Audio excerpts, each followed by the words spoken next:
Okay, so get this, right? We're diving into the world of AI today, but not your typical, tech genius story. Okay. We're talking about Florian Fallmeyer. I'm intrigued.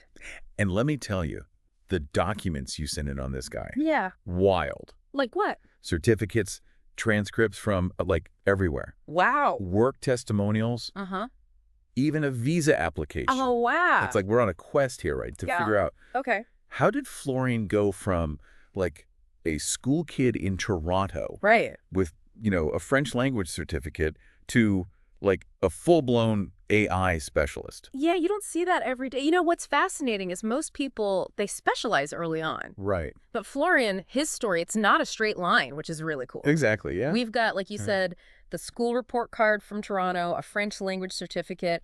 There's even a drone pilot's license in here. It's nuts. It's like he just threw darts at a board of skills and just, mastered whatever it landed on. I love that. That's a great way to put it.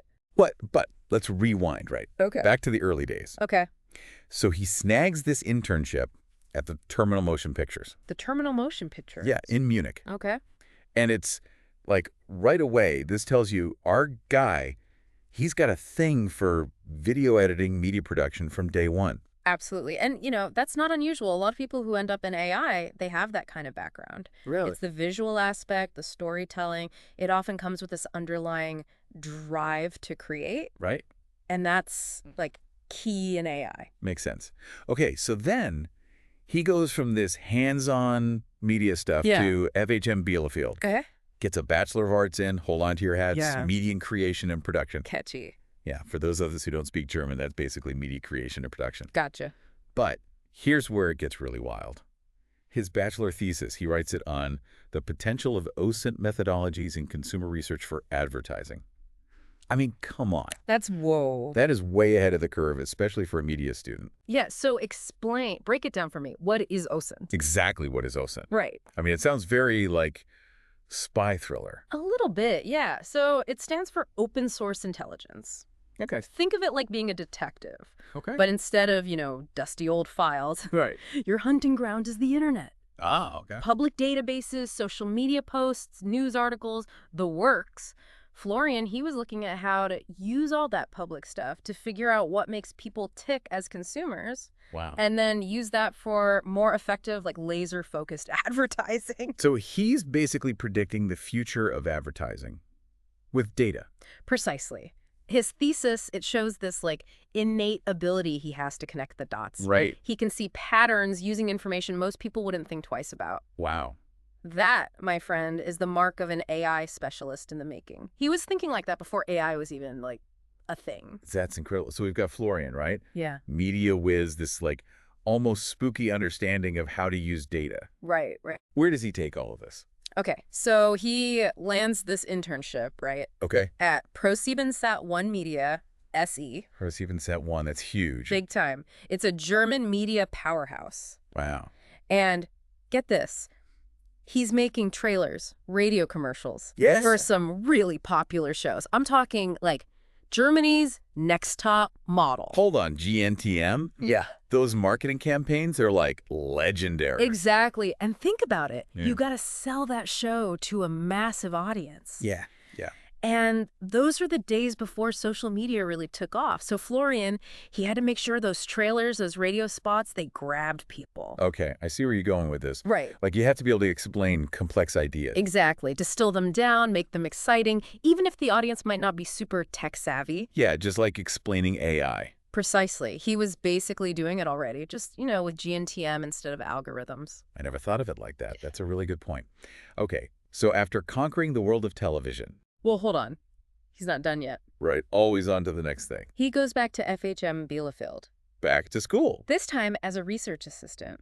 Interesting. And this is where things take a turn. Okay, tell me more. He gets involved with this EU project, COLTAP. COLTAP?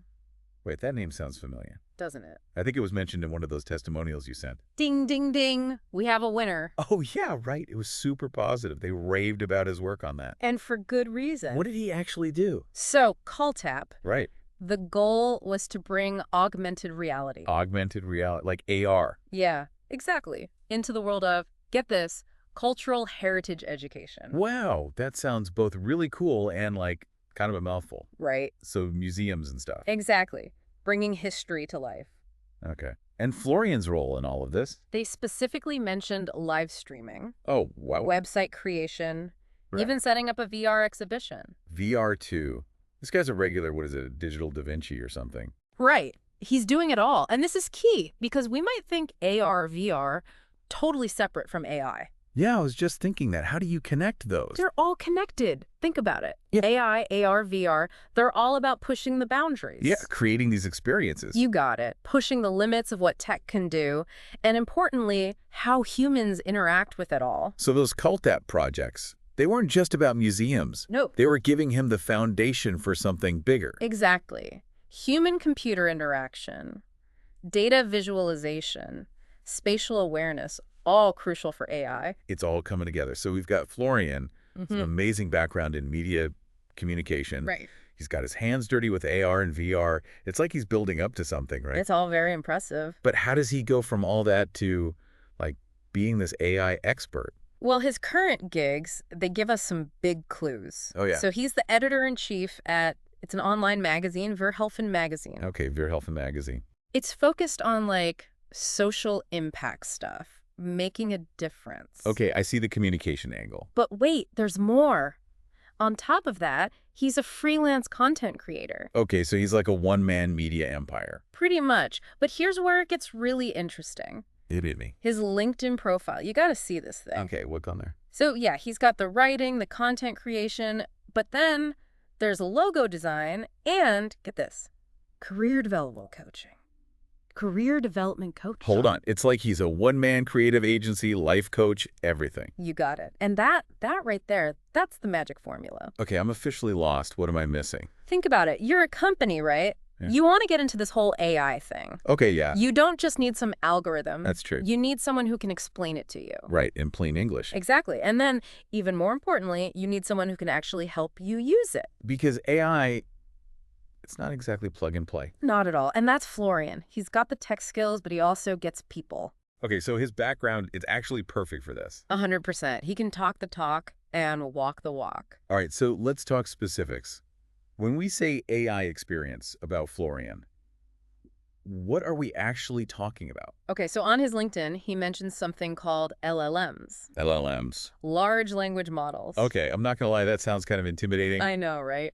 But stay with me. These are basically the brains behind things like, those chatbots. Right. And those tools that can write whole articles for you. It's all LLMs. Wow, really? Yeah, it's like supercharged autocomplete, but instead of just words, it can do, well, almost anything with language. So he's using that to help businesses. Exactly. Automate stuff, write content, analyze tons of data. That is wild. And what about those text-to-image generators I saw? Those are exactly what they sound like, You right? got it. You type in, I don't know, a cat wearing a monocle riding a unicycle on the moon, Okay, very specific. and boom, the AI whips up an image just like that. That's insane. It's changing everything, design, marketing, you name it. Wow.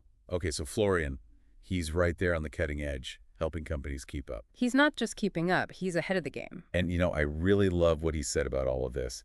He wants to bring his passion for bleeding-edge technologies to the masses so they don't get overrun by the wave, but get to surf on it. It's such a great way to put it. And that brings us to what we're calling the unexpected detours. Right. The climbing gym, the drone license, Toronto, Australia. It's like he spun a globe, and wherever it landed, that was the next adventure. And that's what's so cool about Florian's story. It reminds us that sometimes those things, the stuff that seems totally random, it all connects up. You think those detours, they were actually important to him becoming an AI expert? Absolutely. Think about it. The climbing gym, problem solving under pressure. Right. The drone license, technical skills, spatial awareness, and all that travel. Toronto, Australia. Cross-cultural communication. Bingo. That's huge when you're talking about AI. It's global. So it's like this hidden curriculum, right? You're Yeah. learning all the time, even when you don't realize it. Exactly. It's like life is preparing you for something, even if you don't know what it is yet. That is seriously inspiring. So anyone listening, think about your own detours, the unexpected turns. You never know, they might just lead you to something amazing. I'll second that. And that's our deep dive on Florian Faulmeyer. We'll be back next week with another fascinating journey. Until then, Happy exploring.